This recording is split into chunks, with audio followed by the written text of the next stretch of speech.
Hello guys, আসসালামু আলাইকুম। Welcome back to our channel L subject 2.0। তো গাইজ, আজকের ভিডিওতে আমরা রিভিউ করতে চলেছি PC47 যে হেডফোনটা আছে, যেটার প্রাইস মার্কেটে খুবই কম।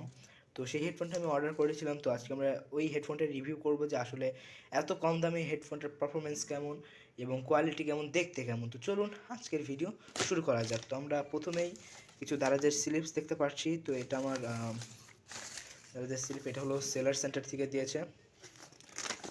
এটাতে তেমন কিছু নেই, বাগেরা বিল বাগেরা কত দাম এসেছে। তো এটার দাম এসেছে হলো 265 টাকা। তো এখানে ভ্যাট সহ এসেছে 268 টাকা। অ্যাকচুয়ালি এটা ভ্যাট নেই, এটা হলো শিপিং কস্ট। মানে যেটা আমি দারাজের যেই রিসিভিং সেন্টার আছে সেখান থেকে আমি রিসিভ করেছি, সেই জন্য 3 টাকা দেওয়া লেগেছে। আর আমি যদি এটা বাড়িতে নিয়ে আসতাম তাহলে এটা হয়তো 35 থেকে 50 টাকা দেওয়া লাগতো। বাট আমার বাসা থেকে বেশি দূরে না, তাই আমি এটা নিয়ে এসেছি। তো চলুন এটাকে আমরা আনবক্স করে দেখাই। প্রথমে আমি আগে এই টেপটা কেটে রেখেছি যাতে দেখাতে সুবিধা হয়। তো এর ভেতরে আমরা দেখছি আমি গ্রিন কালারের হেডফোনটা অর্ডার করেছিলাম। চলুন আমরা হেডফোনটা দেখে নিই। তো বক্সটা আর কোনো কাজের নাই, আর কিছু নাই। আই থিঙ্ক সব কিছু বক্সের ভেতরেই। তো আমি গ্রিন কালারটা অর্ডার করেছিলাম। প্যাকেজিং তো ঠিকই আছে। ও এর ভেতরে একটা লাল প্যাকেজ, এইটা আলাদা একটা খোল, এর মধ্যে কিছু নেই। এখানে লাল প্যাকেজ আমরা দেখতে পারতেছি। তো এটা আমরা খুলে ফেলি, দেখি এর মধ্যে কি আসে। এর ভেতরে হেডফোনটি দেখতে পাচ্ছি। তো আই থিঙ্ক এর সাথে একটা চার্জার থাকার কথা। আমি অন্যদের সঙ্গে চ্যাট করেছিলাম, তো ওরা বলেছিল যে একটা চার্জার নাকি পাবো।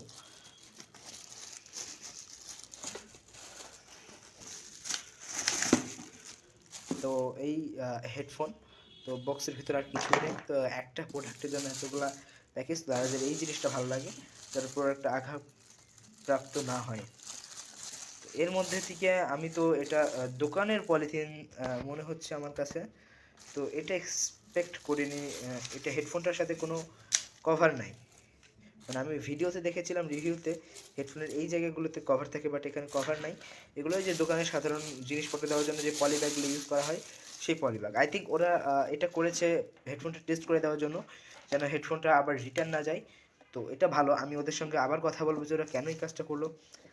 তো যেটাই করেছে আমরা আগে এরা স্পিকিং, মানে আমি এটার আমরা টেস্ট করে দেখবো ফার্স্টে। তো হেডফোনটা দেখে তো ভালোই লাগছে, আমার গ্রিন কালারটাই পছন্দ হয়েছিল। তো এই হেডফোনটার সুবিধা হলো আপনি হেডফোনটাকে পুরোপুরি ফোল্ডিং করে রাখতে পারবেন, যে কোনো জায়গায় ক্যারি করতে পারবেন। আর এর সাথে দিয়েছে একটা চার্জার কর্ডটা যদিও ছোট, তবে আমার মনে হয় কোনো পিসির সাথে কানেক্ট করে অথবা কোনো চার্জারের সাথে কানেক্ট করে এটাকে ঝুলিয়ে দিলে চার্জ হবে। তাছাড়া অনেক বড় চার্জার, তো এটার জন্য প্রায় 1 মিটারের মতো চার্জার লাগবে। তো যাই দিয়েছে, এটা দিয়ে চার্জ করলাম কি না করলাম সেটা আমার ব্যাপার। তো চলুন হেডফোনটা দেখে নিই। হেডফোনটার মডেল হলো PC47 ওয়্যারলেস। তো এটাকে আমি আনফোল্ড করে দেই। তো দুই পাশে PC47 লেখা আছে। তো হেডফোনটার লুকটা কীরকম হয় আপনারা একটু জাস্ট দেখে নিন।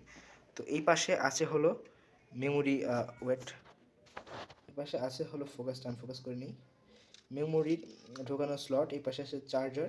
এই পাশে আছে আপনারা আমি স্ক্রিনশট দেখিয়ে দিচ্ছি।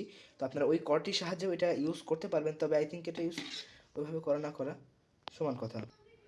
এখানে 3টা ফাংশন আমি এখানে দেখতে পাচ্ছি। একটা হলো পাওয়ার, একটা হলো এম, যেটা হয়তো মেমোরি কার্ডের। তো আমরা ফার্স্টে পাওয়ারে ক্লিক করে দেখি। আই থিঙ্ক একবার ক্লিকে এটা হবে না, এটাকে ওয়েট, এটাকে এভাবে প্রেস করে ধরে রাখতে হবে। হ্যাঁ, এটা অন হয়ে গেছে। সো এখানে কিছু অপশন দেখতে পারতেছি। তো এখানে এটা এফএম রেডিও অন হয়ে গেল। তো এটা আমার কাছে খুবই ভালো লেগেছে যে একটা হেডফোনের মধ্যে আমরা এফএম মোড পেয়ে যাচ্ছি, এবং এখানে একটা মেমোরি কার্ড ঢোকানোর অপশন আছে। তো আমরা এখানে মেমোরি কার্ডও এন্টার করে দেখি যেটা কী রকম কাজ করে। তো গাইজ, আপনারা দেখতে পারতেছেন এটাতে মেমোরি এন্টার করার সঙ্গে সঙ্গেই এটাতে গান প্লে হয়ে গেল। তো সাউন্ড কোয়ালিটিটা বেশ সুন্দরই আছে। এটা যদি আপনি কানে নিয়ে ফুল ভলিউম দেন, তো সাউন্ড আপনার বাইরের মানুষ জন্য, ওকে গাইজ সরি আমি সাউন্ডটা অফ করে নিই। এটা সাউন্ড কোয়ালিটিটা বেশ ভালো। যদি আপনি এটা মাথায় নিয়ে ভলিউমটা ফুল দেন, তো আশেপাশের কোনো কথা আপনি শুনতে পারবেন না। অ্যান্ড আপনি যদি এটাকে ভলিউম ফুল দিয়ে আশেপাশে কোথাও রেখেও দেন, তাও আপনি এটার গানটা শুনতে পারবেন। আমার এটা চমৎকার লেগেছে, সাউন্ডটা আসলেই গুড। তো এখানে এটাকে যখন কোনো কানেকশনে থাকে তখন এটা বিপ লাইট অন হয়। ব্লুটুথ মোডে আমি এটাকে টেস্ট করলাম, এটা ভালোই চলতেছে। তো এটাকে পাওয়ার অফ করার জন্য এভাবে চেপে কিছুক্ষণ ধরে রাখলে, 1-2 সেকেন্ড ধরে রাখলে অটোমেটিক রেড লাইটে অফ হয়ে যাবে। তো আমার এটা চার্জিংও ঠিক আছে। ওভারঅল আমি এটাকে রেটিং দিব 10-এর মধ্যে 8, বিকজ আমার এই ফোল্ডিং সিস্টেমটা ভালো লেগেছে। বাট এটাকে বারবার ফোল্ড ইন আউট এভাবে করলে হয়তো পরে এমন হয়ে যাবে যে অটোমেটিক ফোল্ড হয়ে যাবে, অর্থাৎ এটাকে স্টেবল থাকবে না। তো কী বলবো, এটা তো মেড ইন চায়না, সো এটা নিয়ে তেমন কিছু আর বলা। এটার রেঞ্জ মোটামুটি 20 মিটার পর্যন্ত। তবে আমার সব থেকে যেটা বলতেছিলাম যে এটার রেটিং দিব আমি 10-এর মধ্যে আউট অফ 7, বিকজ এটার প্রথমত প্যাকেজ কোয়ালিটি ছিল, এই দোকানের ব্যবহার করা যেসব পলিব্যাগ আছে সেসব পলিব্যাগ। চার্জারটা ছোট, আই থিঙ্ক, আর PC47 যে মডেলটা আছে সেটা সবগুলোরই চার্জার ছোট। তো ওভারঅল ঠিক আছে, ইউজ করতে পারেন আপনারা অল্প দামের মধ্যে। আমার সব থেকে একটা ইন্টারেস্টিং ব্যাপার হলো এটাতে মেমোরি কার্ড ঢোকানো যায়, যার ফলে আমি যদি আমার কাছে মোবাইলটা নাও থাকে, জাস্ট হেডফোনটা থাকলেও আমি আমার টাইম পাস করতে পারবো। আর এখানে FM রেডিও আছে, আমার কাছে যদি কিছুই না থাকে এটাও যদি থাকে তো আমি এটার FM রেডিওটা শুনতে পারবো। তো এই ছিল আমাদের ছোট্টখাটো একটা রিভিউ। ভালো থাকবেন, সুস্থ থাকবেন। আমাদের চ্যানেলে যদি নতুন এসে থাকেন সাবস্ক্রাইব অবশ্যই করে দেবেন। আসসালামু আলাইকুম।